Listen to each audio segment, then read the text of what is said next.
Hello students, हम लोग पढ़ रहे थे चीन का संविधान। और चीन के विषय में कल आपको मैंने पर्याप्त जानकारी दे दी थी कि चीन किस प्रकार का राष्ट्र है और चीन के लिए विश्व में उसने अपनी कैसी पहचान बनाई हुई है। तो चीन की जो पहचान है और उसकी जो संविधान की विशेषताएं हैं उन्हें हम पढ़ रहे थे और उनकी 6 विशेषताओं का हमने अध्ययन कर लिया था कि किस प्रकार से चीन में शासन व्यवस्था जो संविधान में लिखित है कि किस प्रकार से ये निर्मित संविधान है, लिखित संविधान है, संक्षिप्त संविधान है। ऐसी बहुत सारी हमने व्यवस्था उसकी विशेषताएं पढ़ ली थी। उसके संविधान की विशेषताओं के अगले क्रम में हम पढ़ रहे हैं उसकी 7वीं विशेषता, और ये विशेषता है नागरिकों के मौलिक अधिकार व कर्तव्य।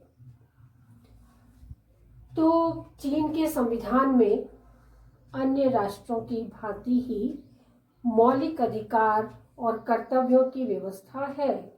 आप भली भांति जानते हैं कि मौलिक अधिकार क्या होते हैं और मूल कर्तव्य क्या होते हैं, क्योंकि हमने भारत का संविधान पहले से पढ़ा है कि जब सबसे पहले हम अपने आप को पहचान लेते हैं, उसके बाद में यदि दूसरों से तुलनात्मक अध्ययन करना हो तो वो बहुत ही हम आसानी से कर सकते हैं। तो यहाँ पर जो मैंने पहले आपकी पुस्तक पढ़ाई थी भारतीय राज्य व्यवस्था, वो आपको बहुत हेल्प करने वाली है कि जब भी कभी संविधान में मौलिक अधिकार, तुरंत आप लोग जान जाएंगे कि कौन सी अधिकारों की बात हो रही है, और मूल कर्तव्य यानी मूल कर्तव्य जो राष्ट्र के प्रति हमारे कर्तव्य है उनकी बात हो रही है। तो चीन के नागरिकों को 4 प्रकार के मौलिक अधिकार प्रदान किए गए हैं, और ये अधिकार है आर्थिक अधिकार, राजनीतिक अधिकार, सामाजिक व सांस्कृतिक अधिकार, और चौथा अधिकार है व्यक्तिगत स्वतंत्रता का अधिकार। भारत में मौलिक अधिकारों की संख्या 6 है, पहले 7 थी फिर 6 हो गई। उसी प्रकार से ये जो संविधान है इसकी विशेषता 4 है मौलिक अधिकारों की संख्या, लेकिन इस मौलिक अधिकारों के अंतर्गत और भी बहुत सारे अधिकार निहित है, उसे हम लोग पढ़ लेते हैं।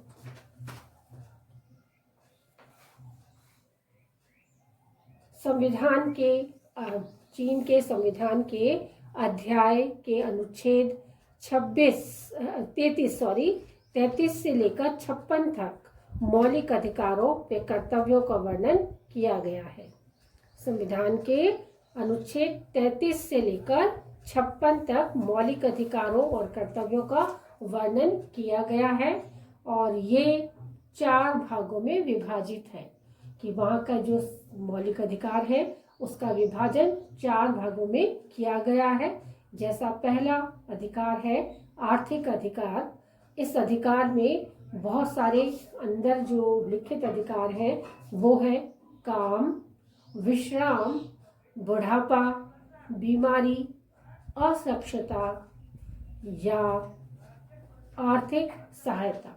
तो जैसे काम यानी आपको कार्य करने का अधिकार, विश्राम यानी कि रिटायर होना और पेंशन प्राप्त करना, बुढ़ापा भी पेंशन और पेंशन आदि प्राप्त करने की सुविधा, या सीनियर सिटीजन को जो जो सुविधाएं दी जाती हैं उन सारी सुविधाओं की बात यहाँ पर हो रही है। बीमारी, यदि लंबी गंभीर बीमारियों से आप लोग ग्रसित हैं और कुछ अनुपात है एज का, तो उम्र के हिसाब से उन बीमारियों को भी आपकी आर्थिक अधिकार में उसको दिया गया है। असक्षमता यानी अपाहिज, यदि कोई हो जन्मजात अपाहिज तो उसे भी विशेष प्रकार के आर्थिक अधिकार दिए गए हैं, और अन्य आर्थिक अधिकार भी दिए जाते हैं। दूसरे अधिकार की बात करते हैं, राजनीतिक अधिकार। ये है 18 वर्ष की उम्र पाने के बाद वयस्क मताधिकार का अधिकारी हो जाता है, और इसके विरुद्ध वह शिकायत भी कर सकता है। यदि अधिकारों का हनन होता है तो उचित अधिकारों और शिकायतों को राजनीतिक अधिकार में शामिल किया गया है। तीसरा अधिकार है सामाजिक व सांस्कृतिक अधिकार। शिक्षा, विज्ञान, साहित्य, कला व संस्कृति के क्षेत्र में अनुसंधान व सृजन की स्वतंत्रता कि यदि कोई चीनी नागरिक जो अधिक शिक्षा, अधिक विज्ञान, अधिक साहित्य, अधिक कला व संस्कृति के क्षेत्र में अधिक अनुसंधान व सृजन करना चाहता है तो उसे पूरी छूट दी जाती है कि वह अपने अधिकारों का पूर्ण रूप से प्रयोग करे। व्यक्तिगत स्वतंत्रता है चौथा। इसका अधिकार जो है उस व्यक्तिगत स्वतंत्रता में आता है भाषण, अभिव्यक्ति, सभा, प्रदर्शन, हड़ताल व धर्म पालन आदि की पूर्ण स्वतंत्रता चीनी नागरिकों को दी गई है। और चीनी नागरिकों की इस चारों अधिकारों की वजह से ही मौलिक अधिकार जो है वहाँ के विशिष्ट अधिकार हैं और ये पूर्ण रूप से उनको अधिकार के साथ साथ सुरक्षा की गारंटी भी देते हैं। मूल कर्तव्यों का वर्णन संविधान में इतनी गहराइयों से नहीं है, तो मूल कर्तव्य है बस इतना ही लिखे हैं। अगली विशेषता है एकात्मक संविधान। एकात्मक का अर्थ होता है जहां शक्तियों का एकत्रीकरण हो जाता है, एक जगह शक्तियों को केंद्रित कर लिया जाता है और वही प्रकार कहलाता है एकात्मक शासन। चीन के संविधान में शक्तियों का एकत्रीकरण किया गया है, एकीकरण किया गया है, इसीलिए वहां का संविधान एकात्मक संविधान की श्रेणी में आता है। जो चीन की राजधानी है बीजिंग के अंदर ही समस्त जो संसद की कार्यवाहियां हैं वो उन कार्यवाहियों को वहीं से संचालित किया जाता है। शासन सुविधा के लिए उन्होंने अपने पूरे राष्ट्र को कई सारे भागों में विभाजित अवश्य किया है। उनके पास शक्तियां भी हैं, लेकिन उन शक्तियों का प्रयोग वो स्वयं नहीं करके कहीं ना कहीं से वो नियंत्रित रहते हैं। अर्थात एक तरह से हम कहें तो वहाँ पे सारी की सारी शक्तियाँ केंद्र में निहित होती है। कैसे होती है इसे अब हम पढ़ते हैं।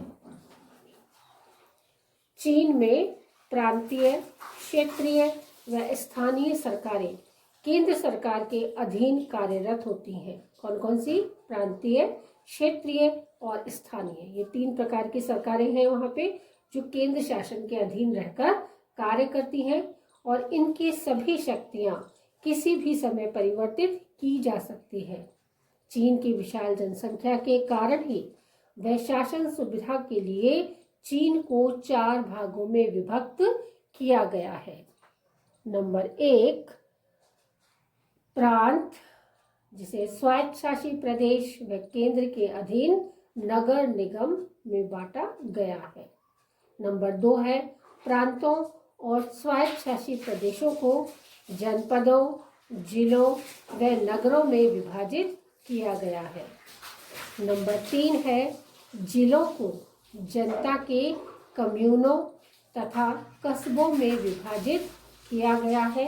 और नंबर 4 है स्वायत्तशासी प्रदेश, स्वायत्तशासी जनपद, स्वायत्तशासी जिले और अल्पसंख्यक जातियों के राष्ट्रीय आत्मनिर्णय के अधिकार की रक्षा के लिए ये विभाजित किए गए हैं और ये विभाजन ही वहाँ की एकात्मक शासन व्यवस्था को पूर्ण रूप से संचालित करता है। अगली विशेषता है एक सदनीय विधानमंडल। जैसा हमने भारत का संविधान पढ़ा, भारत में द्विसदनात्मक व्यवस्थापिका है। अमेरिका में पढ़ा, ब्रिटेन में पढ़ा, अमेरिका में पढ़ा, जापान में पढ़ा, ये सभी संविधान में द्विसदनात्मक शासन व्यवस्था है। स्विट्जरलैंड भी द्विसदनात्मक शासन व्यवस्था में आता है। तो ये सारी की सारी जो हमने पढ़े राष्ट्रों के संविधान वो सब कैसे हैं? द्विसदनात्मक शासन व्यवस्था, मतलब संसद के 2 सदन होते हैं। जैसे भारत की हम बात करते हैं तो लोकसभा और राज्यसभा संसद के 2 महत्वपूर्ण भाग हैं। उन दोनों से मिलकर ही संसद बनती है। लेकिन यहाँ पर विधानमंडल जो है, व्यवस्थापिका जो है, वो एक सदनीय है, एक ही सदन है। और यही वजह है कि वहाँ पर जो भी कायदे कानून जो भी बनाए जाते हैं, नियम कानून, वो सब केंद्र से ही संचालित होते हैं। एकात्मक संविधान है, एकात्मक शासन व्यवस्था है, तो सारी की सारी शासन व्यवस्था केंद्र से ही संचालित होती है।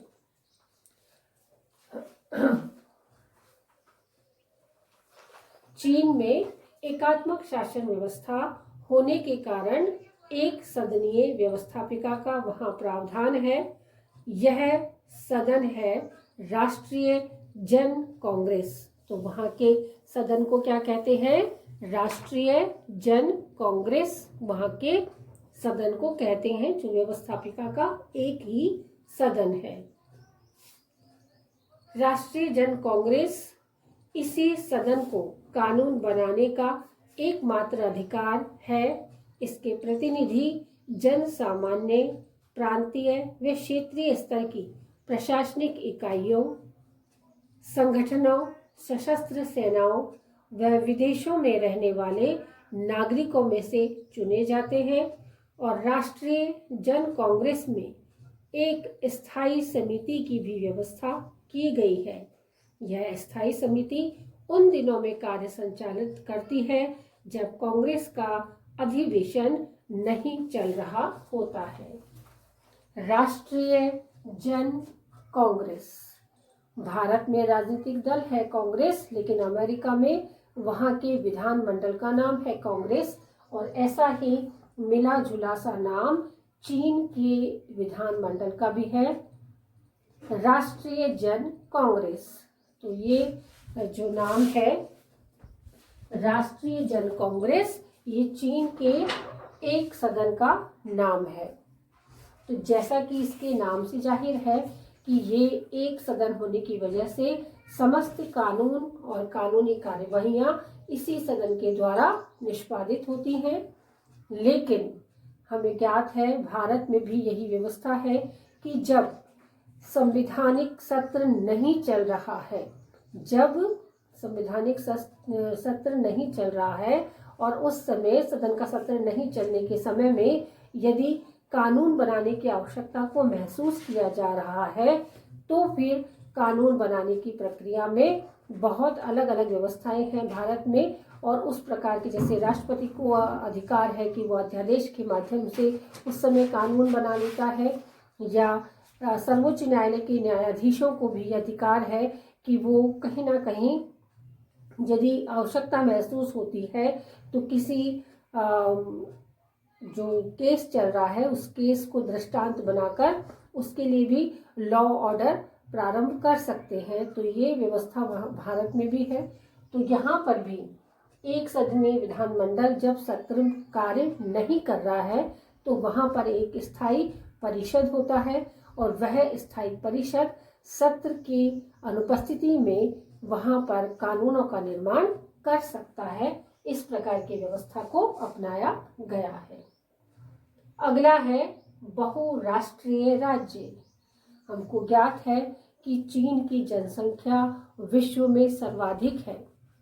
सर्वाधिक जनसंख्या होने के कारण वहाँ पर 56 राष्ट्र की राष्ट्रीयताएं निवास करती है। वहाँ पे जनसंख्या ज़्यादा है, लेकिन फिर भी 90% वहाँ पर 91% कौन सी जाति है? हान जाति वहाँ पर मौजूद है। और इनकी जो राष्ट्रीय भाषा है वो भी चीनी राष्ट्रीय भाषा इनकी बोली जाने वाली भाषा है। चीन में 56 राष्ट्रीयताएं निवास करती है, जिसमें हान राष्ट्रीयता से जुड़े व्यक्तियों की संख्या सर्वाधिक है। समस्त चीनी जनसंख्या के 91% व्यक्ति हान राष्ट्रीयता से जुड़े हुए हैं तथा अन्य 55 राष्ट्रीयताओं की जनसंख्या बहुत ही कम है। अतः इन्हें अल्पसंख्यक राष्ट्रीयताएं कहा जाता है। और इन राष्ट्रीयताओं को भाषा, लिपि और संस्कृति आदि के संदर्भ में पर्याप्त स्वतंत्रताएं प्राप्त है। तो ये अन्य राष्ट्रों के जो लोग हमारे इसमें चीन में रहते हैं, उन सभी को अपनी भाषा, लिपि, संस्कृति, खान पान, रहन सहन, चाल चलन, भाषा, इन सब को मानने के लिए वो पूर्ण रूप से स्वतंत्र है। और इसी प्रकार से चीन में 91% हान प्रजाति है और 55 जो है वो अल्पसंख्यक राष्ट्रों की राष्ट्रीयताएं वहाँ पर निवास करती है। ये मुख्य विशेषता वहाँ की रही है। अगला है विदेश नीति।